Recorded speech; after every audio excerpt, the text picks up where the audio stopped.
और सफ़ें दुरुस्त कर लें। आगे देखें, अगर अगली सफ़ में जगह है तो उसको पहले पुर करें।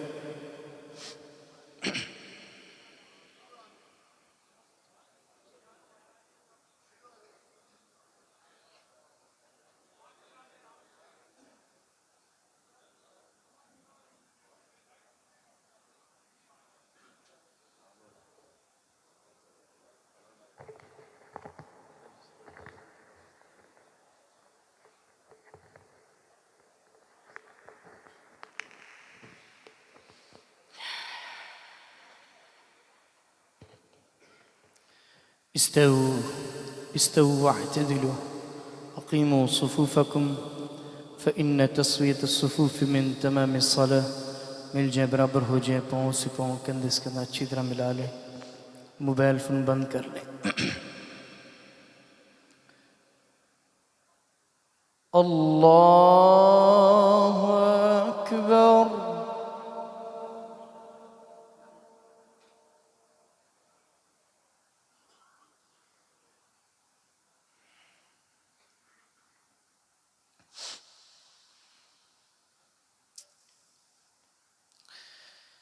अल्हम्दुलिल्लाहि रब्बिल आलमीन अर्रहमानिर रहीम मालिकि यौमिद्दीन इय्याका नअबुदु व इय्याका नस्तईन इहदिनस सिरातल मुस्तक़ीम صراط الذين أنعمت عليهم غير المغضوب عليهم ولا الضالين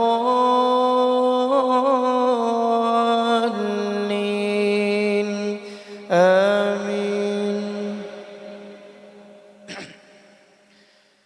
إذا السماء انشقت وأذنت لربها وحقت وإذا الأرض مدت وألقت ما فيها وتخلت وأذنت لربها وحقت يا أيها الإنسان إنك كادح إلى ربك كدحا فملاقيه فأما من أوتي كتابه بيمينه فسوف يحاسب حسابا يسيرا وينقلب إلى أهله مسرورا وأما من أوتي كتابه وراء ظهره فسوف يدعو ثبورا ويصلى سعيرا إنه كان في أهله مسرورا إنه ظن أن لن يحور بلى إن ربه كان به بصيرا فلا أقسم بالشفق والليل وما وسق والقمر إذا اتسق لتركبن طبقا عن طبق فما لهم لا يؤمنون وإذا قرئ عليهم القرآن لا يسجدون بل الذين كفروا يكذبون والله أعلم بما يوعون فبشرهم بعذاب أليم إلا الذين آمنوا وعملوا الصالحات لهم أجر غير ممنون. بسم الله الرحمن الرحيم.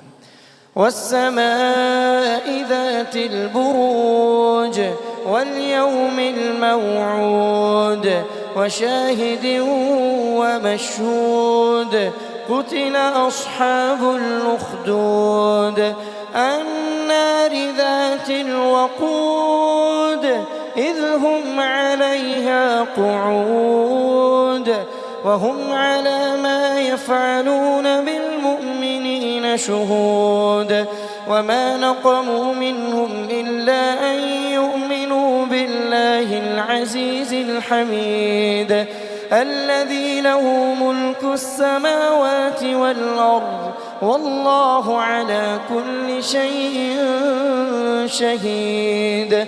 إن الذين فتنوا المؤمنين والمؤمنات ثم لم يتوبوا فلهم عذاب جهنم ولهم عذاب الحريق. إن الذين آمنوا وعملوا الصالحات لهم جنات تجري من تحتها الأنهار ذلك الفوز الكبير. إن بطش ربك لشديد إنه هو يبدئ ويعيد وهو الغفور الودود ذو العرش المجيد فعال لما يريد. هل أتاك حديث الجنود فرعون وثمود بل الذين كفروا في تكذيب والله من ورائهم محيط. بل هو قرآن مجيد في لوح محفوظ. بسم الله الرحمن الرحيم.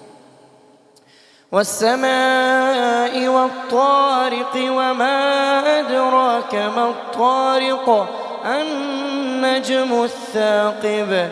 إن كل نفس لما عليها حافظ فلينظر الإنسان مما خلق من ماء دافق يخرج من بين الصلب والترائب إنه على رجعه لقادر. يوم تبلى السرائر فما له من قوة ولا ناصر.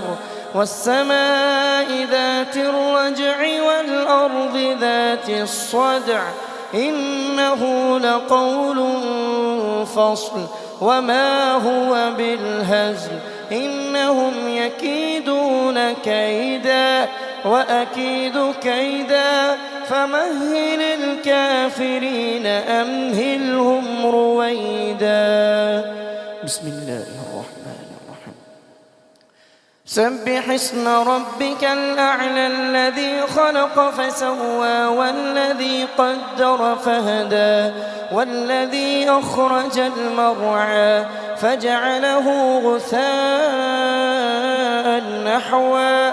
سنقرئك فلا تنسى إلا ما شاء الله إنه يعلم الجهر وما يخفى ونيسرك لليسرى فذكر إن نفعت الذكرى. سيذكر من يخشى ويتجنبها الأشقى الذي يصلى النار الكبرى ثم لا يموت فيها ولا يحيا. قد أفلح من تزكى وذكر اسم ربه فصلى.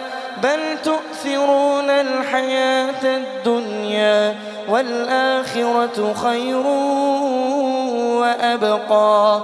إن هذا لفي الصحف الأولى صحف إبراهيم وموسى. بسم الله الرحمن الرحيم.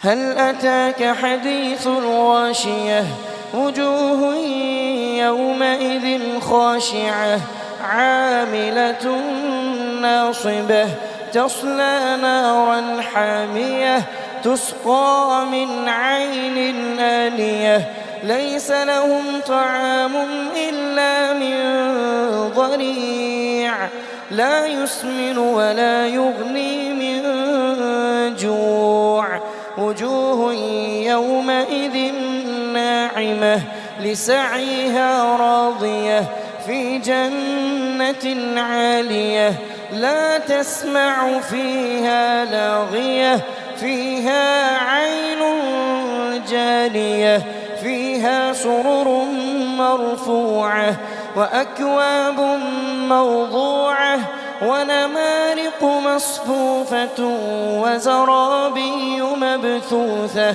أفلا ينظرون إلى الإبل كيف خلقت وإلى السماء كيف رفعت وإلى الجبال كيف نصبت وإلى الأرض كيف سطحت فذكر إنما أنت مذكر لست عليهم بمسيطر إلا من تولى وكفر فيعذبه الله العذاب الأكبر إن إلينا إيابهم ثم إن علينا حسابهم. بسم الله الرحمن الرحيم. والفجر وليال عشر والشفع والوتر والليل إذا يسر هل في ذلك قسم لذي حجر ألم تر كيف فعل ربك بعاد إرم ذات العماد التي لم يخلق مثلها في البلاد وثمود الذين جابوا الصخر بالواد وفرعون ذي الأوتاد الذين طغوا في البلاد فأكثروا فيها الفساد فصب عليهم ربك سوط عذاب إن ربك لبالمرصاد فأما الإنسان إذا ما ابتلاه ربه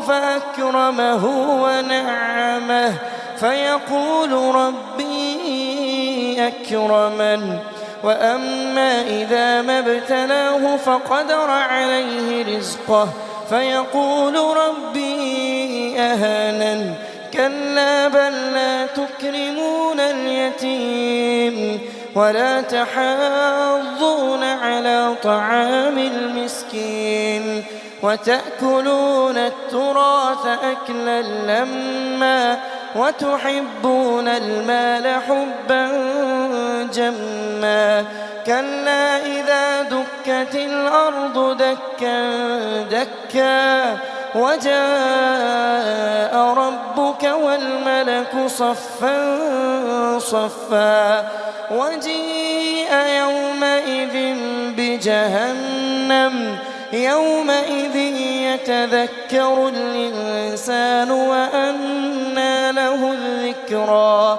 يقول يا ليتني قدمت لحياتي فيومئذ لا يعذب عذابه أحد ولا يوثق وثاقه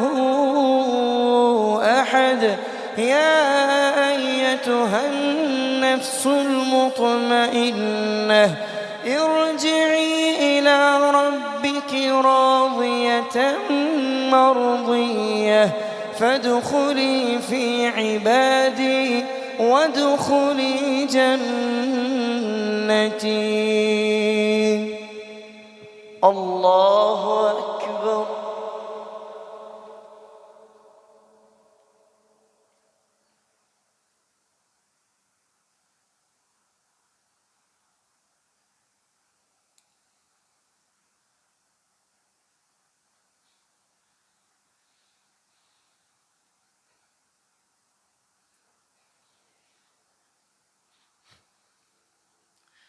سمع الله لمن حمده.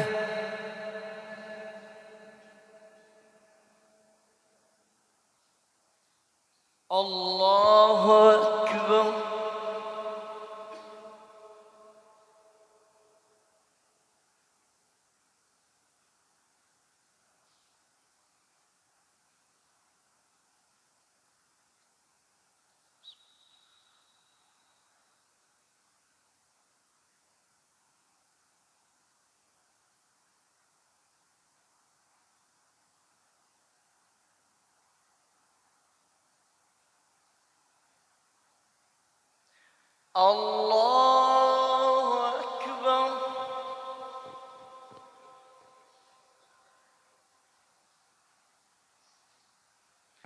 الله أكبر.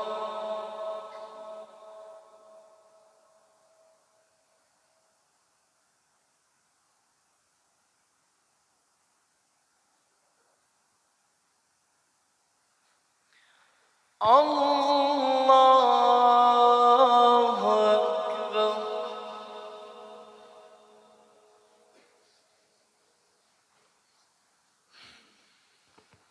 بسم الله الرحمن الرحيم.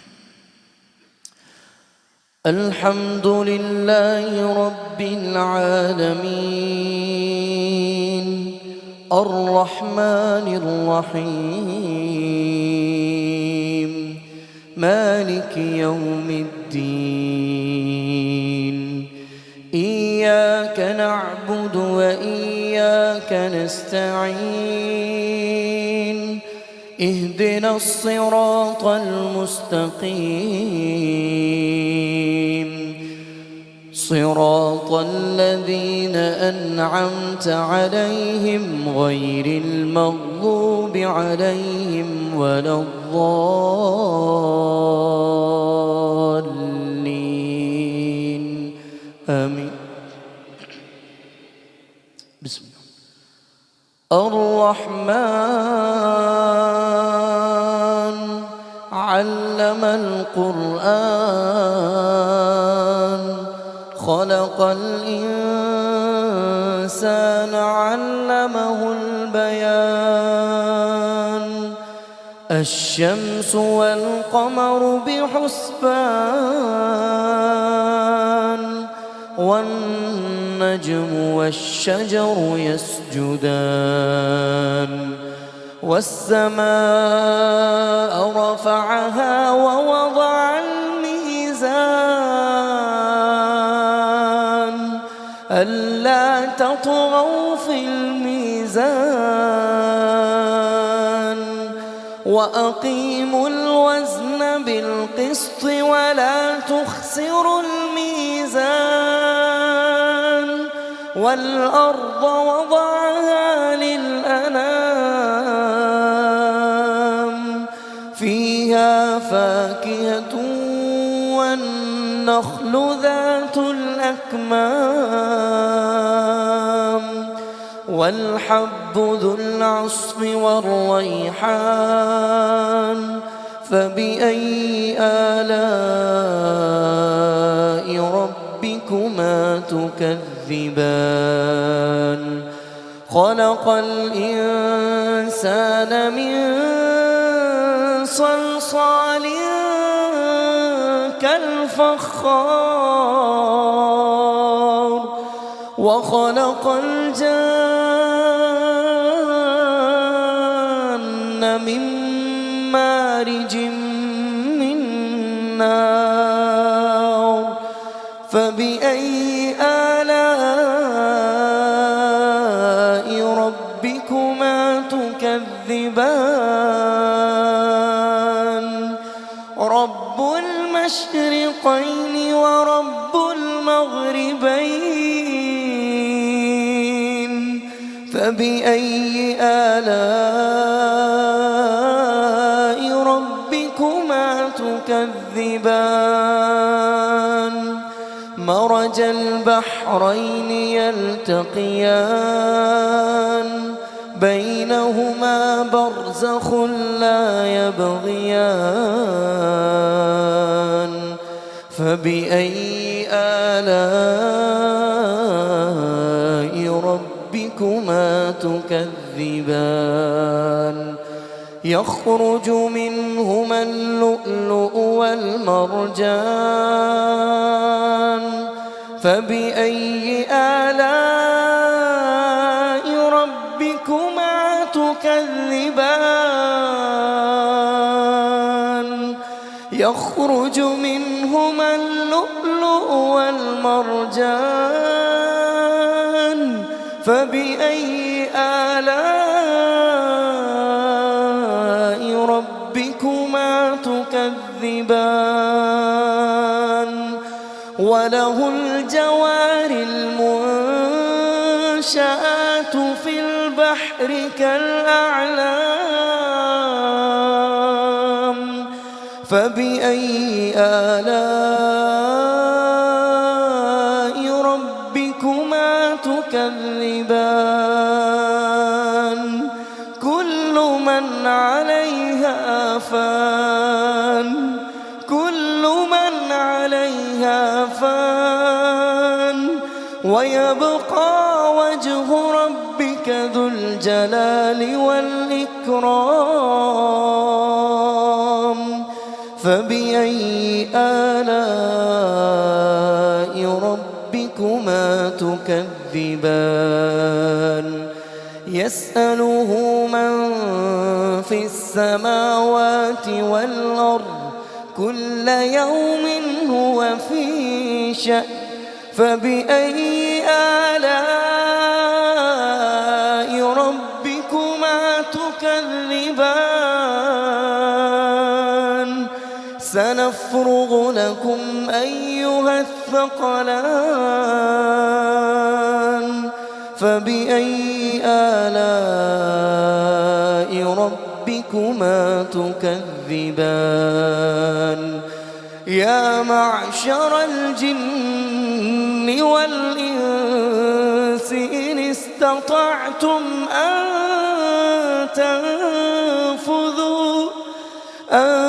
تنفذوا من أقطار السماوات والأرض فانفذوا لا تنفذون إلا بسلطان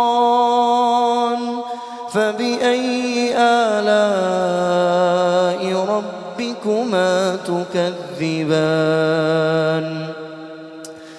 يرسل عليكما شواظ من نار ونحاس فلا تنتصران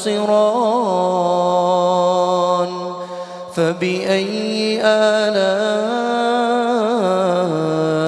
ربكما تكذبان فإذا انشقت السماء فكانت وردة كالدهان فبأي آلاء ربكما تكذبان فيومئذ لا يسأل عن ذنبه فيومئذ لا يسأل عن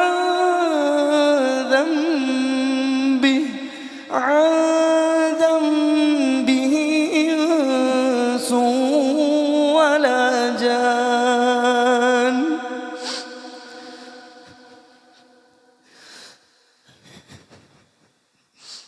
فيومئذ لا يسأل عن ذنبه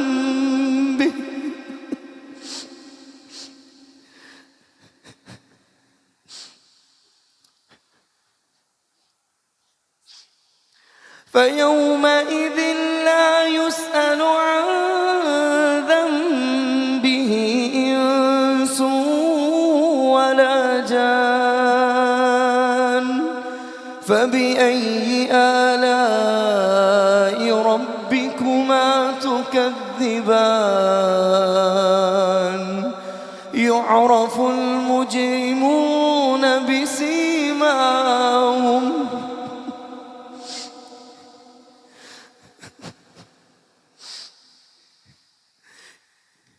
يعرف المجرمون بسيماهم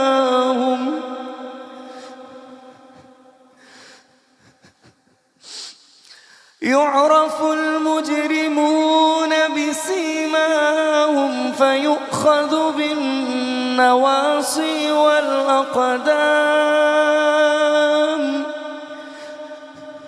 فبأي آلاء ربكما تكذبان هذه جهنم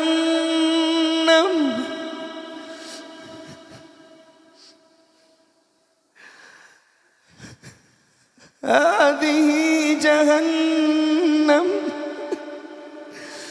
التي يكذب بها المجرمون.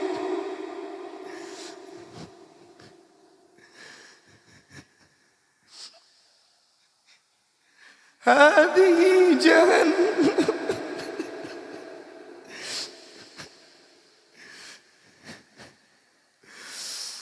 هذه جهنم التي يكذب بها المجرمون.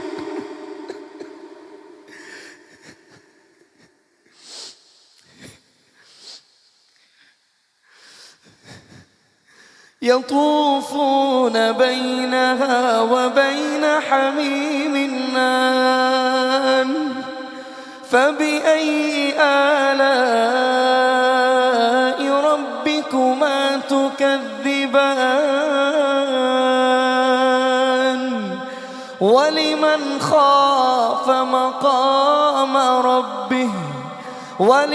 خاف مقام ربه جنتان فبأي آلاء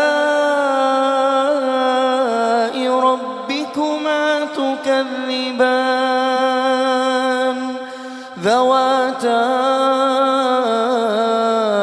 أفنان فبأي آلاء ربكما تكذبان فيهما عينان تجريان فبأي آلاء ربكما تكذبان فيهما من كل فاكهة زوجان فبأي آلاء ربكما تكذبان متكئين على فرش بطائنها من استبرق وجنى الجنتين دان فبأي آلاء ربكما تكذبان فيهن قاصرات الطرف لم يطمثهن إنس قبلهم ولا جان فبأي آلاء ربكما تكذبان كأنهن الياقوت والمرجان فبأي آلاء ربكما تكذبان هل جزاء الإحسان إلا الإحسان فبأي آلاء ربكما تكذبان ومن دونهما جنتان فبأي آلاء ربكما تكذبان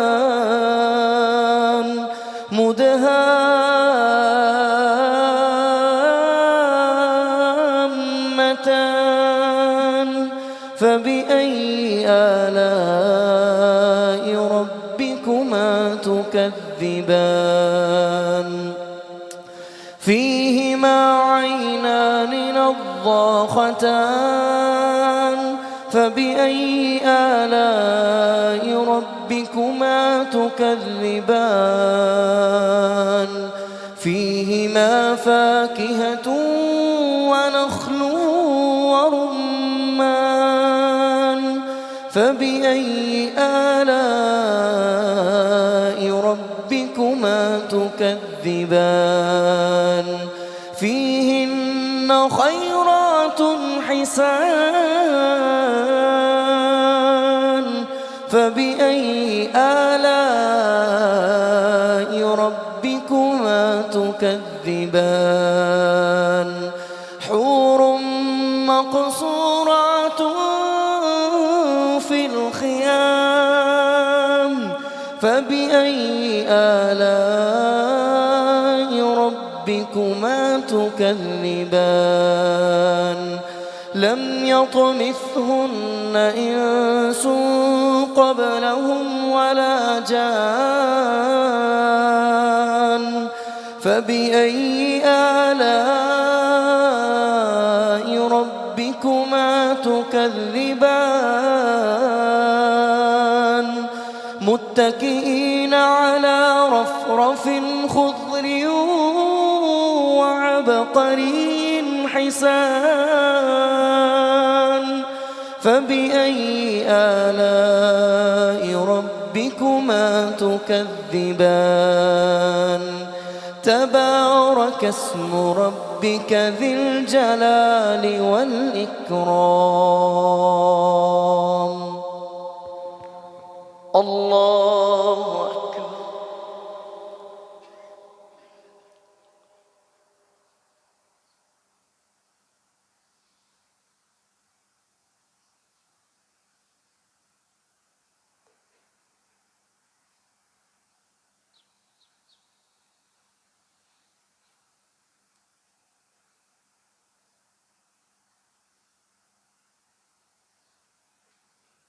سمع الله لمن حمده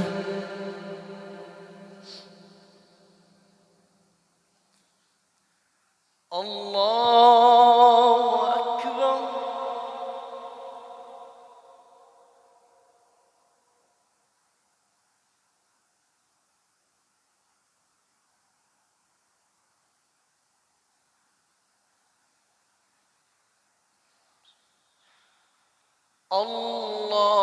الله أكبر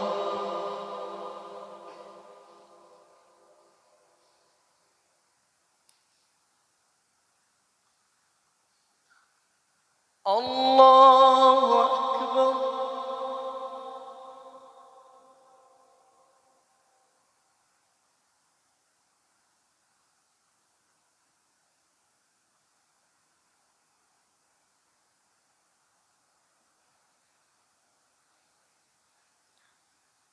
الله أكبر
السلام عليكم ورحمة الله السلام عليكم ورحمة الله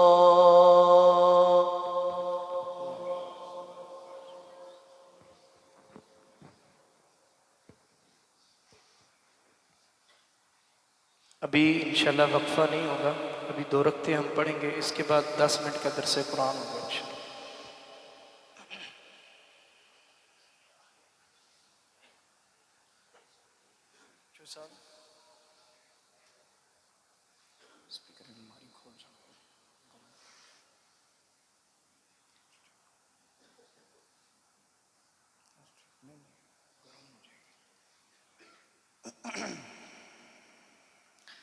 الله أكبر.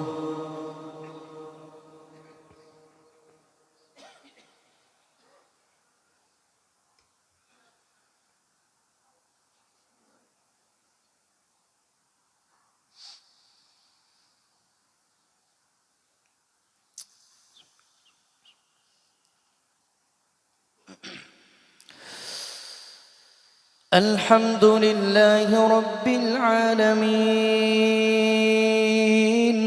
الرحمن الرحيم مالك يوم الدين إياك نعبد وإياك نستعين اهدنا الصراط المستقيم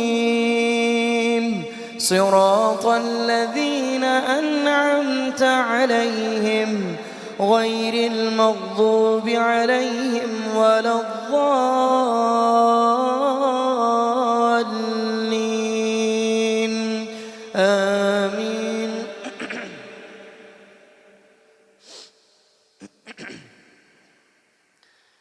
إذا وقعت الواقعة ليس لوقعتها كاذبة خافضة رافعة إذا رجت الأرض رجا وبست الجبال بسا فكانت هباء منبثا وكنتم أزواجا ثلاثة فأصحاب الميمنة ما أصحاب الميمنة وأصحاب المشأمة ما أصحاب المشأمة والسابقون السابقون أولئك المقربون في جنات النعيم ثلة من الأولين وقليل من الآخرين على سرر موضونة متكئين عليها متقابلين يطوف عليهم ولدان مخلدون بأكواب وأباريق وكأس من معين لا يصدعون عنها ولا ينزفون وفاكهة مما يتخيرون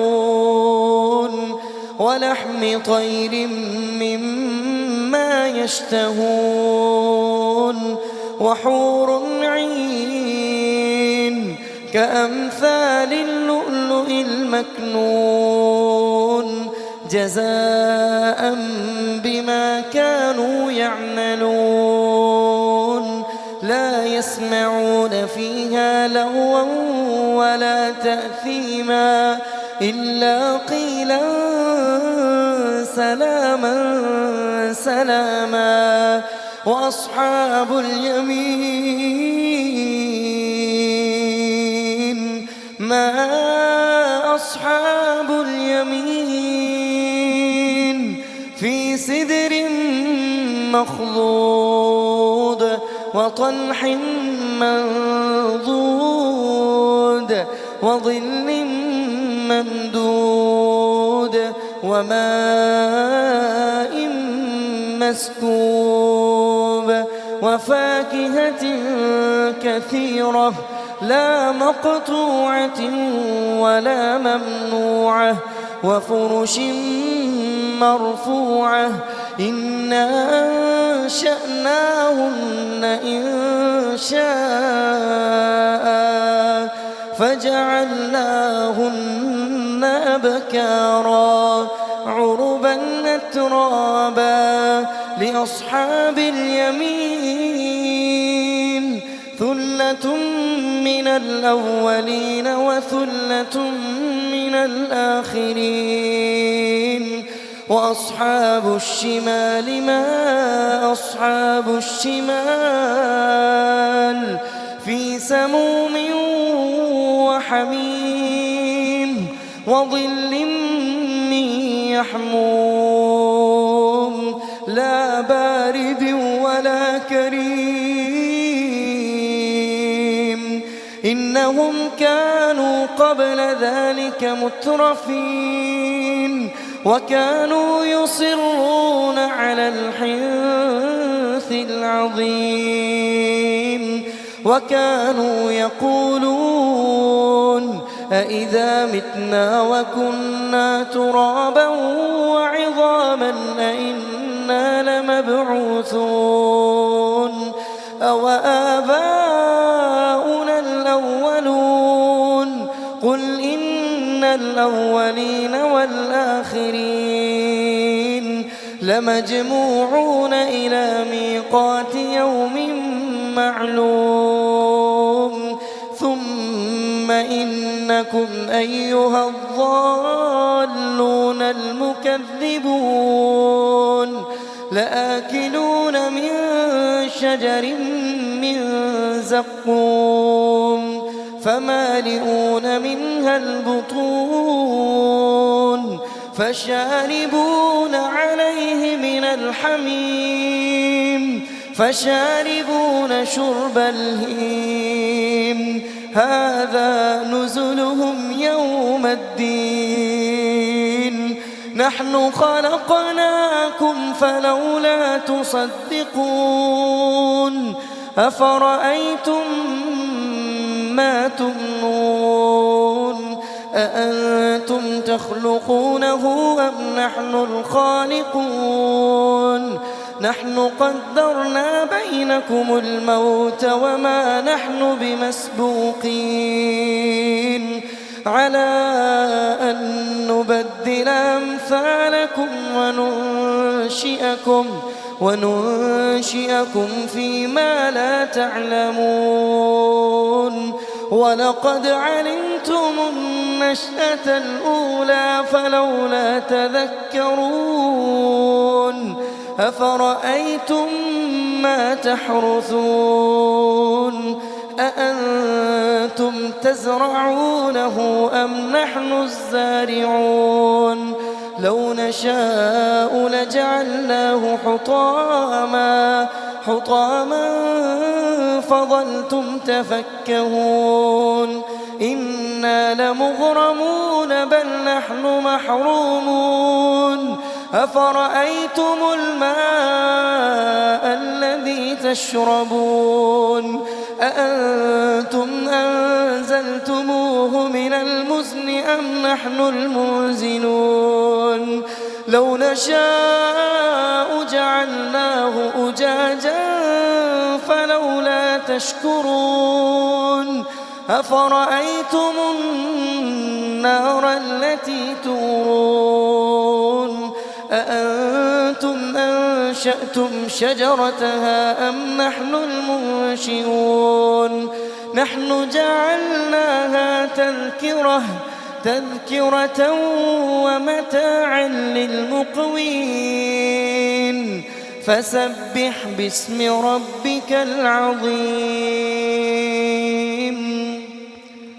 الله أكبر.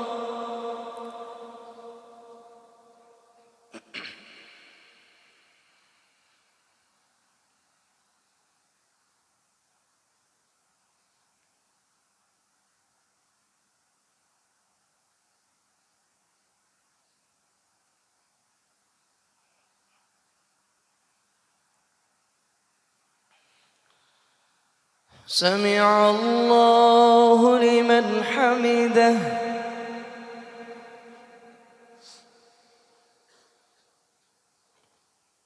الله أكبر.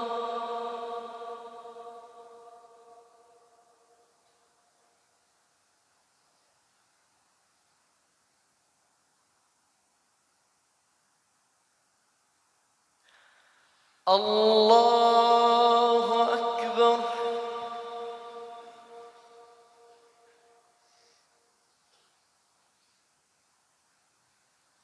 الله أكبر.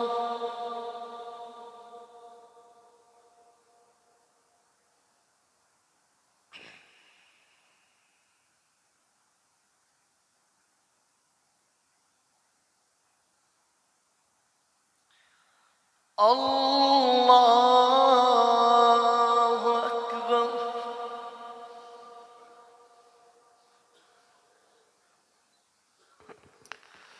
الحمد لله رب العالمين الرحمن الرحيم مالك يوم الدين إياك نعبد وإياك نستعين اهدنا الصراط المستقيم صراط الذين أنعمت عليهم غير المغضوب عليهم ولا الضالين آمين. بسم الله. لا أقسم بيوم القيامة ولا أقسم بالنفس اللوامة أيحسب الإنسان أن لن نجمع عظامه بلى قادرين على أن نسوي بنانه بل يريد الإنسان ليفجر أمامه يسأل أيان يوم القيامة فإذا برق البصر وخسف القمر وجمع الشمس والقمر يقول الإنسان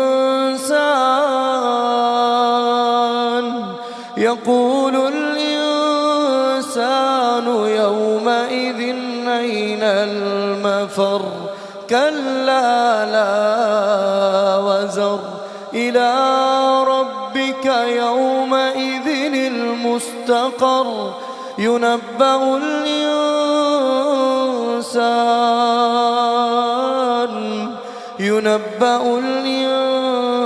الإنسان يومئذ بما قدم وأخر بل الإنسان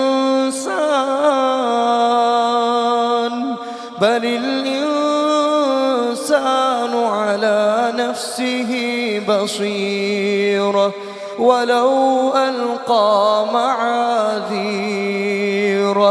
لا تحرك به لسانك لتعجل به إن علينا جمعه وقرآنه فإذا قرأناه فاتبع قرآنه ثم إن علينا بيانه كلا بل تحبون العاجلة وتذرون الآخرة وجوه يومئذ ناظرة إلى ربها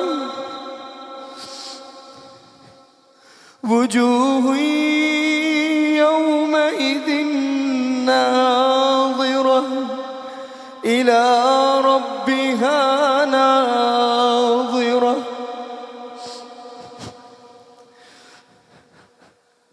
ووجوه يومئذ باسرة تظن أن يفعل بها فاقرة كلا إذا بلغت التراقي وقيل من راق وظن أن كأنه الفراق والتفت الساق بالساق إلى ربك يومئذ المساق فلا صدق ولا صلى ولكن كذب وتولى ثم ذهب إلى أهله يتمطى أولى لك فأولى ثم أولى لك فأولى أيحسب الإنسان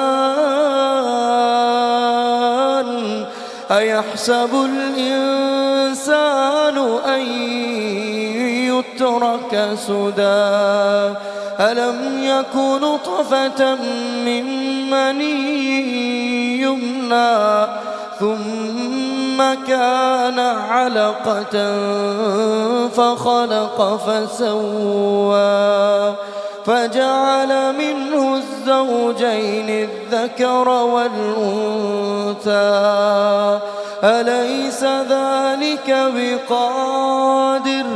بقادر على أن يحيي الموتى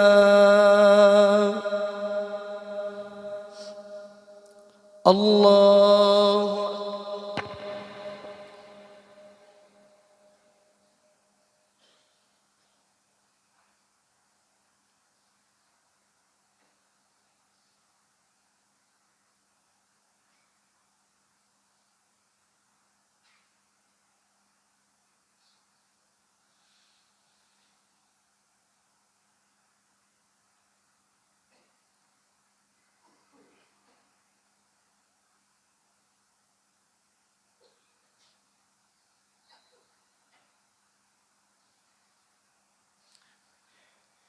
سمع الله لمن حمده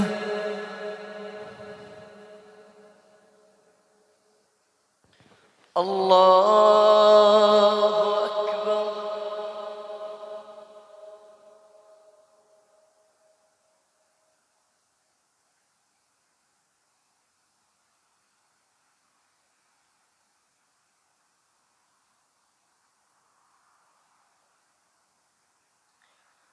الله أكبر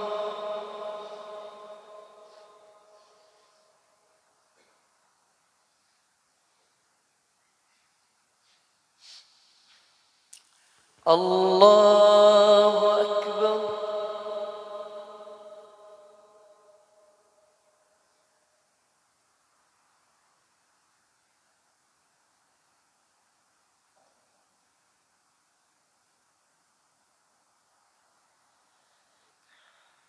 الله أكبر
السلام عليكم ورحمة الله السلام عليكم ورحمة الله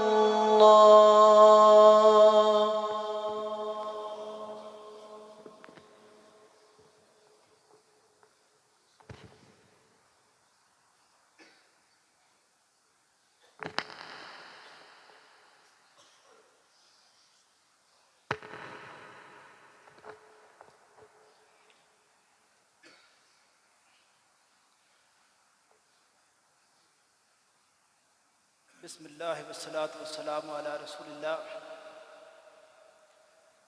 اما بعد۔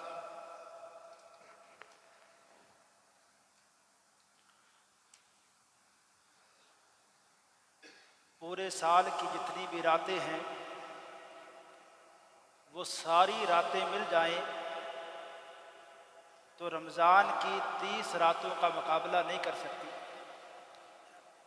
اور رمضان کی جو 30 راتیں ہیں ان میں 30 کی راتوں میں سے آخری عشرے کی 10 راتیں ان کا مقابلہ باقی پہلے عشرے کی جو راتیں ہیں وہ نہیں کر سکتی۔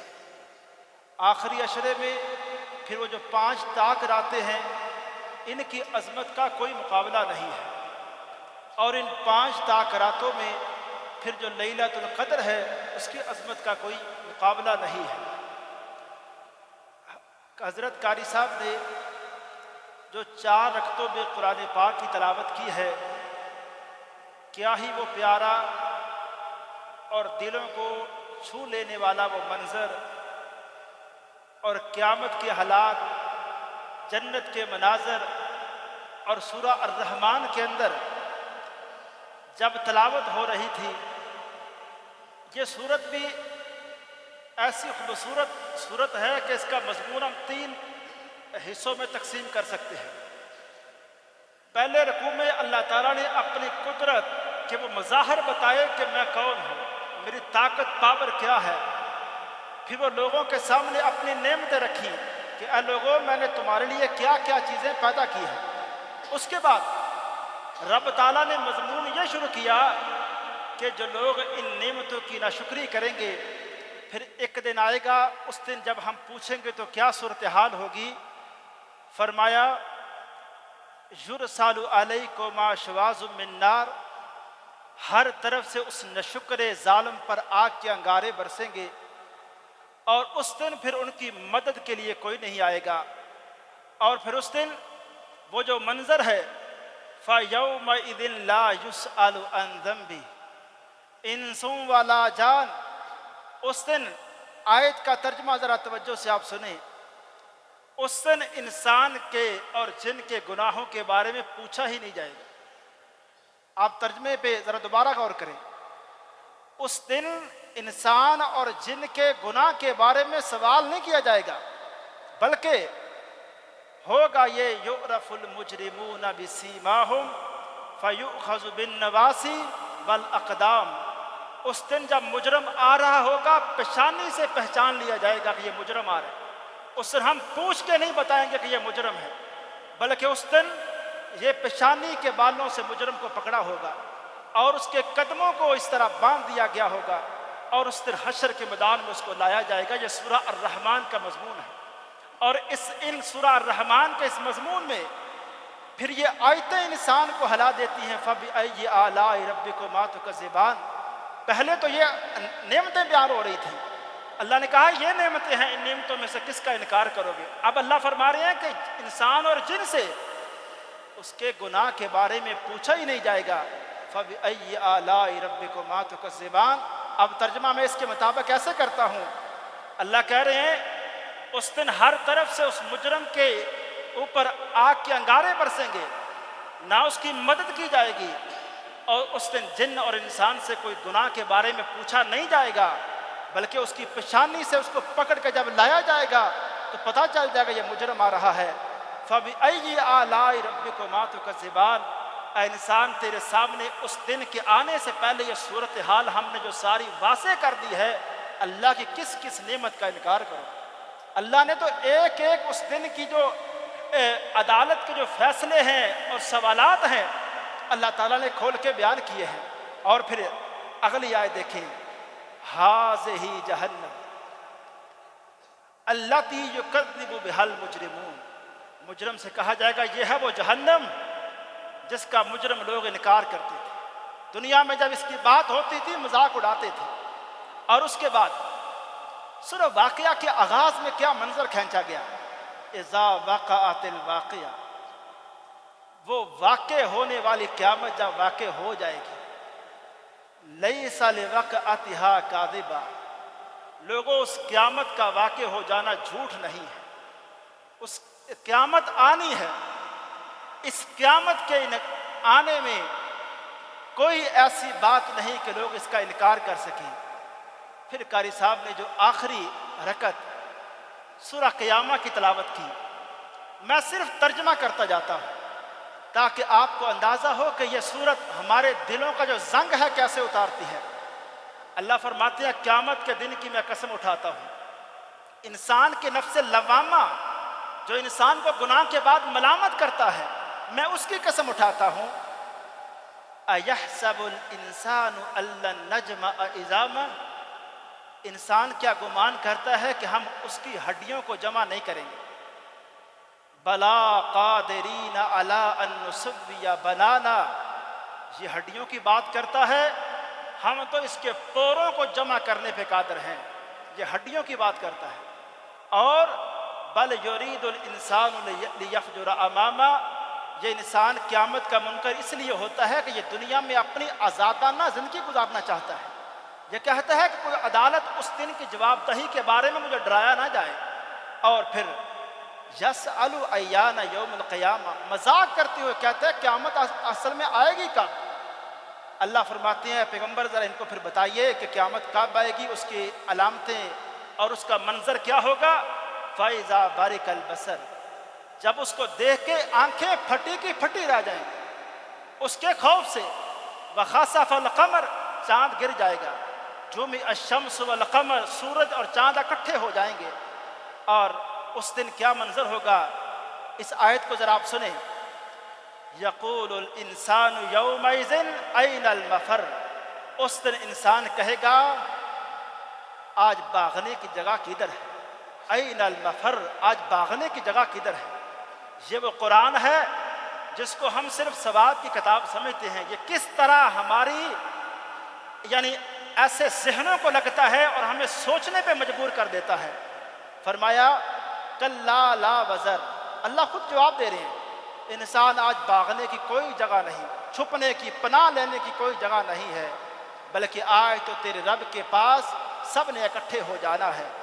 یُنَبَّأُ الْإِنسَانُ يَوْمَئِذٍ بِمَا قَدَّمَ وَأَخَّرَ، اس دن ہم انسان کو اس کے پہلے اور بعد کے سارے گناہ، سارے عملوں کے بارے میں خبر دیں گے، بتائیں گے تیرا ریکارڈ یہ ہے۔ اور اس دن بَلِ الْإِنسَانُ عَلَى نَفْسِهِ بَصِيرًا، اس دن ہم انسان سے کوئی لمبے چوڑے سوال نہیں، بلکہ انسان کا اپنا آپ، اس کے پاؤں، اس کے ہاتھ، اس کے بارے میں گواہی دے کے بتا دیں گے کہ اس انسان نے کیا کیا ہے۔ اور وَلَوْ أَلْقَى مَعَاذِيرًا، وہ ایسی عدالت ہے کہ اس دن میں کوئی ہم معذرت، کوئی ہم عذر اس دن آ کے پھر ہم انسان سے قبول نہیں کریں گے۔ اور آگے اللہ تعالیٰ نے فرمایا لوگو تم دنیا جو پہلے جلدی تمہارے پاس آنے والی ہے تم اس سے محبت کرتے ہو، اور آخرت بعد میں آنے والی ہے وہ تمہیں نظر نہیں آ رہی، اس کو تم چھوڑ دیتے ہو، اس کی پرواہ نہیں کرتے ہو۔ وجوہ یومئذ ناظرہ، اس دن دو طرح کے چہرے ہوں گے، بعض چہروں پہ بڑی خوشی ہوگی، الی ربہا ناظرہ، وہ اپنے رب کی طرف دیکھ رہے ہوں گے خوشی سے۔ ووجوہ یومئذ باسرہ، اور بعض چہروں پہ افسردگی ہوگی، پریشانی ہوگی، اور اس دن ان کا چہرے بالکل مرجھائے ہوئے چہرے ہوں گے۔ اور اس دن انسان کیا کہے گا، وہ مجرم، اس آیت کو ذرا آپ سنیں، تظن ان یفعل بہا فاقرہ، اس دن انسان کہے گا آج جو میرے ساتھ ہونے والی ہے کمر توڑ دینے والا عذاب ہے میرے سامنے، آج تو وہ میرے ساتھ ہونے والا ہے۔ اور فرمایا اللہ تعالیٰ نے اے انسان کلا اذا بلغت التراقی، اپنی پاور اور اپنے وسائل کے تکبر میں آ کے انسان ہم سے ہماری پرواہ نہ کرنے والے، جب سانسیں موت کی وہ آخری سانسیں آئیں گی، وہ نکلیں گی، تو اس دن پھر ہم کہیں گے وقیل من راک، آج بلاؤ کسی دم کرنے والے کو، آج بلاؤ کسی طبیب کو، آج تمہارا علاج کر کے تمہاری سانسیں واپس کرے نا، آج تمہیں یہاں اس لمحات سے بچائے نا۔ اور وَظَنَّ أَنَّهُ الْفِرَاقَ، اس دن انسان یہ یقین کر لے گا کہ اب دنیا چھوڑنے کا وقت آ گیا ہے، اب جدائی کا وقت ہے۔ اور پھر وَالْتَفَّتِ السَّاقُ بِالسَّاقِ، پنڈلی کے ساتھ پنڈلی جڑ جائے گی، اور الی ربی کا یومئذ المساق، اس انسان کہے گا آج تو تیرے رب کے پاس، اللہ کہیں گے تیرے رب کے پاس جانے کی آج جگہ ہے۔ اور اگلی آیت سنیں، یہ ساری تقریر کرنے کے بعد، انسان کو اس قیامت سے خبردار کرنے کے بعد، اللہ فرماتے ہیں فلا صدق ولا صلی، انسان ظالم اتنا ہے، اپنے جان کے اوپر ظلم کرنے والا اتنا ہے کہ اب بھی اس نے تصدیق نہیں کی کہ وہ قیامت کے دن آنے والا ہے، اور اس کے عمل نے بھی تصدیق نہیں کی۔ ولا صلی، نماز اس نے شروع نہیں کی، نماز پڑھنا اس نے شروع نہیں کیا۔ اور جب ہمارے دین کی بات آتی ہے، اللہ اس صورت میں فرما رہے ہیں کہ وہ منہ اس طرح تکبر سے منہ پھیر کے اپنے گھر والوں کی طرف چلا جاتا ہے۔ اور ایک آیت اور سنیں اس صورت کی، اَيَحْسَبُ الْإِنسَانُ أَن يُتْرَكَ سُدًى، انسان نے شاید گمان کر لیا تھا کہ اس کو ایسے چھوڑ دیا جائے گا، اسے پوچھا نہیں جائے گا۔ یہ وہ مناظر ہیں قیامت کے، اللہ تعالیٰ نے سارا اس دن کا منظر، آخری 5 سپاروں کا مضمون اگر ہم اٹھا کے دیکھ لیں، انسان کو ہلا دیتا ہے۔ اور میں آپ بھائیوں سے بہنوں سے گزارش کروں گا کہ قرآن کا اس طرح سے مطالعہ کریں، خاص طور پہ یہ سورہ قیامہ ہفتے میں، مہینے میں ایک روٹین بنائیں، اس کا ترجمہ پڑھ کے اپنے دلوں کا زنگ اتارا کریں۔ اور اس طرح سے اللہ تعالیٰ نے قیامت کے ساری تقریر کرنے کے بعد فرمایا انسان اتنا ظالم ہے کہ اس نے نماز شروع نہیں کی۔ اور قیامت کے دن کا وہ سارے حالات بیان کر کے پیغمبر علیہ الصلوۃ والسلام نے فرمایا قیامت کے دن ایک انسان سامنے آئے گا، اس سے سب سے پہلے پوچھا جائے گا اے انسان تو اپنی نماز کا پہلے حساب دے۔ میرے بھائی، آج قیام کی رات ہے، تاک رات ہے، نفل نماز ہے۔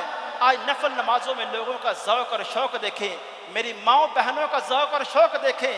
لیکن عشاء کی نماز فرض ہے، کل فجر کی نماز فرض ہے، ہم فجر نماز اور نفل نماز ان سب کو دیکھیں کہ اللہ تعالیٰ نے جو فرض نماز ہم پہ اوپر فرض کی ہے اس میں کوئی چھوٹ نہیں ہے۔ میں بڑے دعوے سے بات کہہ سکتا ہوں کہ حضرت زناکاری جرم ہے، سود جرم ہے، اور چوری ڈاکہ جرم ہے۔ ان سارے گناہوں سے بڑھ کے بے نماز اس سے بڑا مجرم ہے۔ آپ اور میں آج اس رات اللہ کے سامنے وعدہ کریں، ہم خود بھی انشاءاللہ نماز کے حوالے سے پابندی کریں گے اور اپنی اولادوں کو نماز کے حوالے سے انشاءاللہ پابند بنائیں گے۔ اور آخر میں ایک چھوٹا سا اعلان ہے، ہمارے بڑے محترم بھائی اس مسجد کے نمازی محترم شیخ ارشد فالکن والے، وہ بڑے بیمار ہیں۔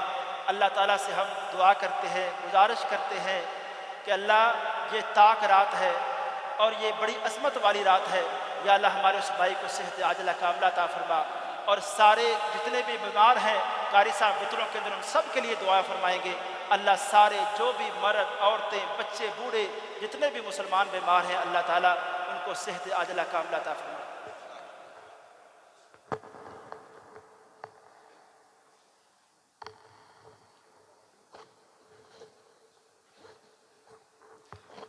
صفین درست کر لیں۔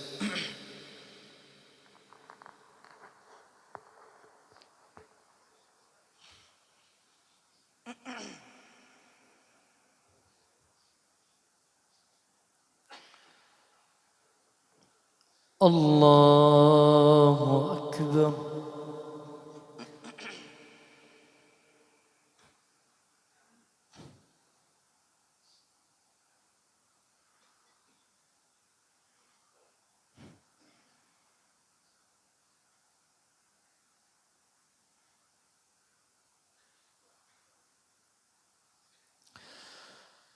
الحمد لله رب العالمين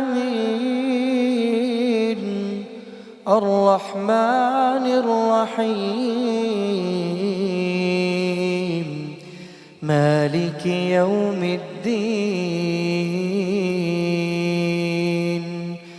إياك نعبد وإياك نستعين اهدنا الصراط المستقيم صراط الذين أنعمت عليهم غير المغضوب عليهم ولا الضالين آمين۔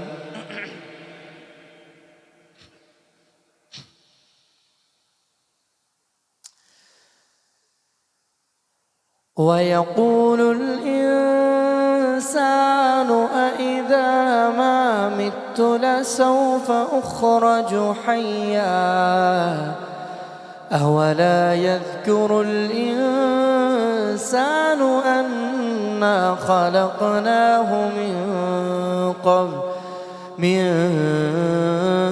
قبل ولم يك شيئا فوربك لنحشرنهم والشياطين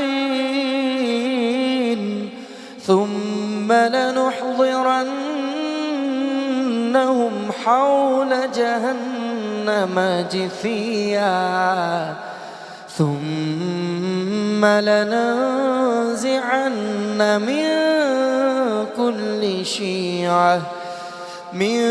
كل شيعة أيهم أشد على الرحمن عتيا ثم لنحن أعلم بالذين هم أولى بها صليا وإن منكم إلا واردها كان على ربك حتما مقضيا ثم ننجي الذين اتقوا ونذر الظالمين فيها جثيا وإذا تتلى عليهم آياتنا بينات قال الذين كفروا للذين آمنوا أي الفريقين خير مقاما وأحسن نديا وكم أهلكنا قبلهم من قرن هم أحسن أثاثا ورئيا قل من كان في الضلالة فليمدد له الرحمن مدا حتى إذا رأوا ما يوعدون إما العذاب وإما الساعة فسيعلمون من هو شر مكانا وأضعف جندا ويزيد الله الذين اهتدوا هدى والباقيات الصالحات خير عند ربك ثوابا وخير مردا. الله أكبر.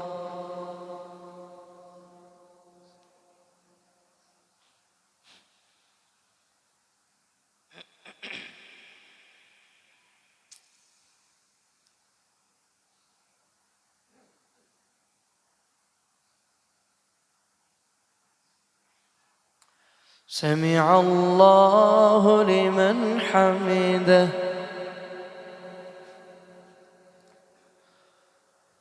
اللهم يا من على العرش استوى يا من خلق فسوى وأعطى كل شيء خلقه ثم هدى يا من أضحك وأبكى يا من خلق الزوجين الذكر والأنثى يا من تسمع كلامنا وترى مكاننا وتعلم سرنا وعلانيتنا لا يخفى عليك شيء من أمرنا نحن البعثاء الفقراء برحمتك يا أرحم الراحمين. اللهم اهدنا فيمن هديت وعافنا فيمن عافيت وتولنا فيمن توليت، وبارك لنا فيما أعطيت، وقنا برحمتك واصرف عنا شر ما قضيت، فإنك تقضي ولا يقضى عليك، فإنه لا يذل من واليت ولا يعز من عاديت، تباركت ربنا وتعاليت. نستغفرك اللهم من جميع الذنوب والخطايا ونتوب إليك. ربنا آتنا في الدنيا حسنة وفي الآخرة حسنة وقنا عذاب النار. اللهم اغفر للمؤمنين والمؤمنات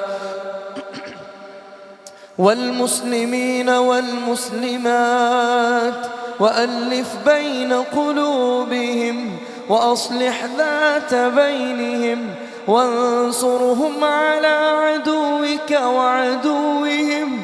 اللهم العن الكفرة الذين يصدون عن سبيلك ويكذبون رسلك ويقاتلون أولياءك. اللهم خالف بين كلمتهم وزلزل أقدامهم، وأنزل بهم بأسك الذي لا ترده عن القوم المجرمين. ربنا آتنا في الدنيا حسنة وفي الآخرة حسنة وقنا عذاب النار، وقنا عذاب النار. اللهم اقسم لنا من خشيتك ما تحول به بيننا وبين معصيتك، ومن طاعتك ما تبلغنا به جنتك، ومن اليقين ما تهون به علينا مصائب الدنيا. ومتعنا اللهم بأسماعنا وأبصارنا وقواتنا أبدا ما أبقيتنا، واجعله الوارث منا، واجعل ثأرنا على من ظلمنا، وانصرنا على من عادانا. اللهم اغفر لنا ما قدمنا وما أخرنا وما أسررنا وما أعلنا وما أنت أعلم به منا، إنك أنت السميع العليم.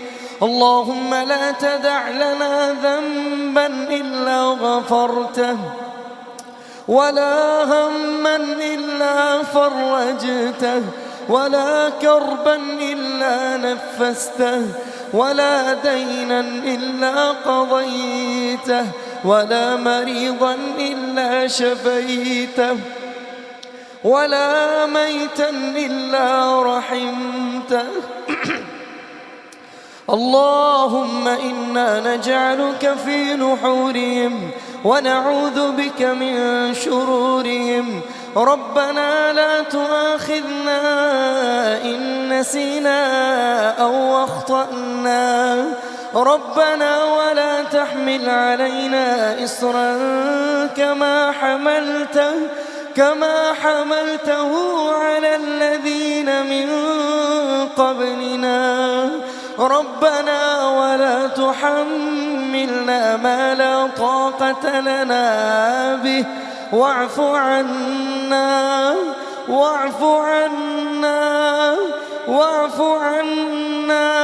واغفر لنا وارحمنا، أنت مولانا فانصرنا على القوم الكافرين.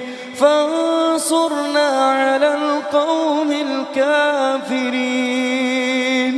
ربنا هب لنا من أزواجنا وذرياتنا قرة أعين وجعلنا للمتقين إماما. يا بديع السماوات والأرض يا فاطر السماوات والأرض يا رب جبريل وميكائيل وإسرافيل، اللهم فارج الهم كاشف الغم رحمن الدنيا والآخرة. اللهم إنا نسألك بأسمائك الحسنى، اللهم إنا نسألك بأسمائك الحسنى وصفاتك العلى اللهم اعتق رقابنا من النار، اللهم اعتق رقابنا ورقاب والدينا من النار، ورقاب والدينا وأمهاتنا وأزواجنا وأحبابنا من النار. اللهم اعتق رقابنا جميعا من النار وأدخلنا الجنة مع الأبرار. اللهم اشف كل مريض، اللهم اشف مرضانا ومرضى المسلمين يا شافي الأمراض، اشف مرضانا ومرضى المسلمين يا شافي الأمراض.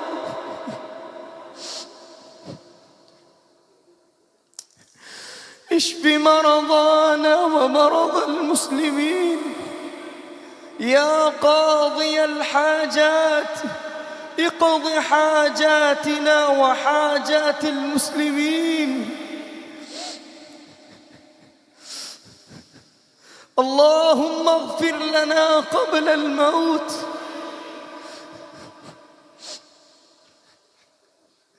اللهم اغفر لنا قبل الموت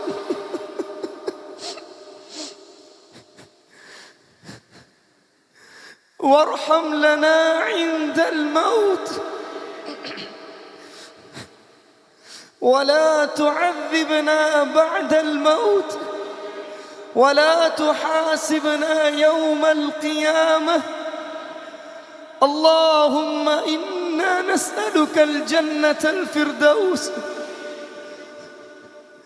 اللهم إنا نسألك الجنة الفردوس، اللهم إنا نسألك الهدى والتقى والعفاف والغنى. اللهم أحسن عاقبتنا في الأمور كلها وأجرنا من خزي الدنيا وعذاب الآخرة. اللهم اجعل القرآن العظيم ربيع قلوبنا ونور صدورنا وجلاء أحزاننا. اللهم اجعلهم ممن قلت في كتابك الذين قال لهم الناس إن الناس قد جمعوا لكم فاخشوهم فزادهم إيمانا وقالوا حسبنا الله ونعم الوكيل. اللهم أنت الغني ونحن الفقراء، اللهم أنت الغني ونحن الفقراء، نشكو إليك ضعف قوتنا وقلة حيلتنا وهواننا على الناس يا رب العالمين، يا أكرم الأكرمين، يا أرحم الراحمين، يا ذا الجلال والإكرام. تقبل دعاءنا، تقبل دعاءنا في هذه الليلة، اللهم تقبل قيامنا، اللهم تقبل صيامنا، اللهم رب ارحمهما، اللهم رب ارحمهما،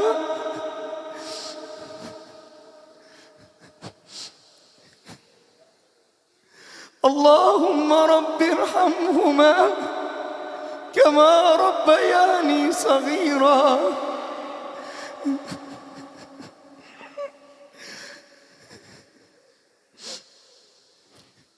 اللهم رب ارحمهما كما ربياني صغيرا. اللهم إنك عفو كريم تحب العفو فاعف عنا. اللهم إنك عفو كريم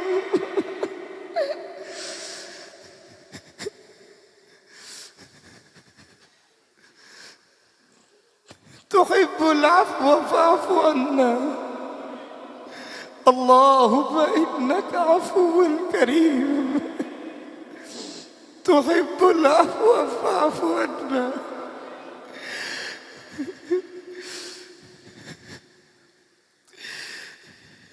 فاعف عنا يا أكرم الأكرمين، فاعف عنا يا أجود الأجودين، فاعف عنا يا أرحم الراحمين، فاعف عنا. اللهم إنك عفو تحب العفو فاعف عنا.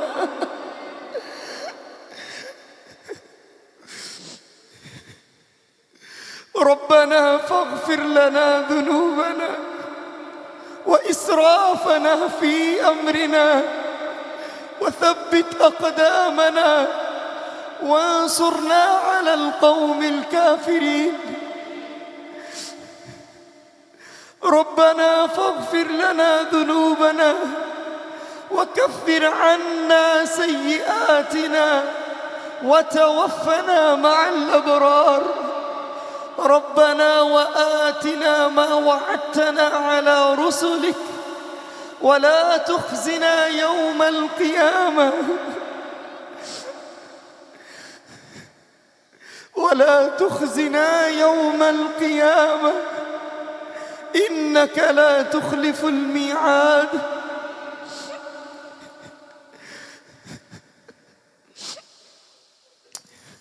اللهم تقبل دعاءنا، اللهم تقبل قيامنا، اللهم تقبل صيامنا، اللهم تقبل عبادتنا، اللهم تقبل ركوعنا، اللهم تقبل سجودنا.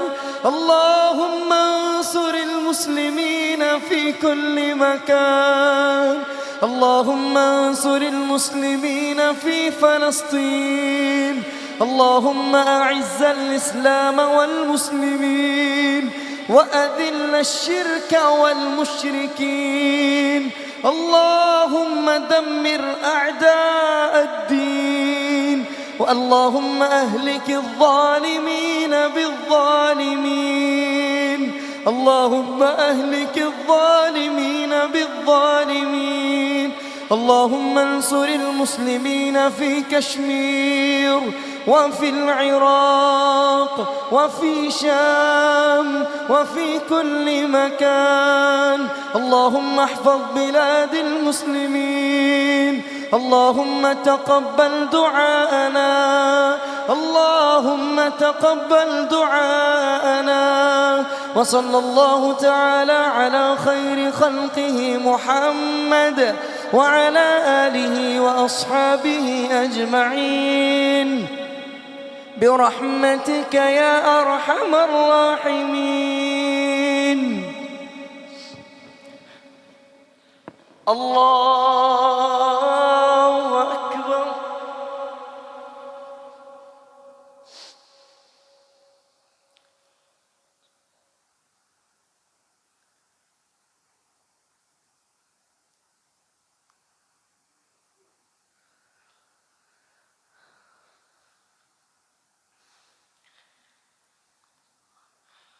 الله أكبر.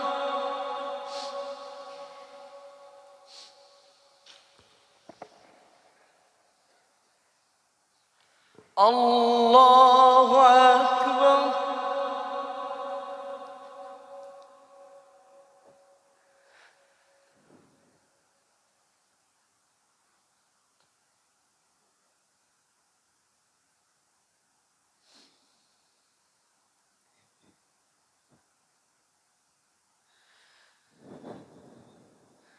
الله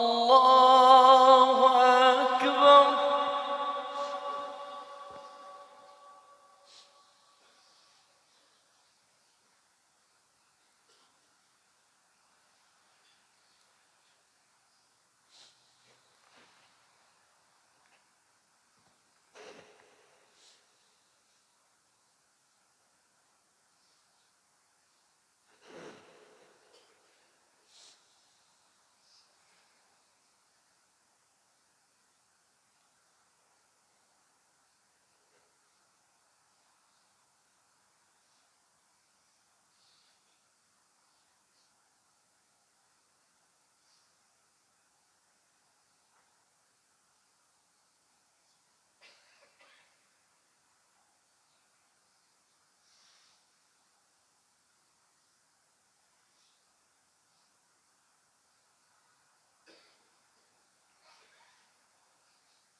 السلام عليكم ورحمة الله.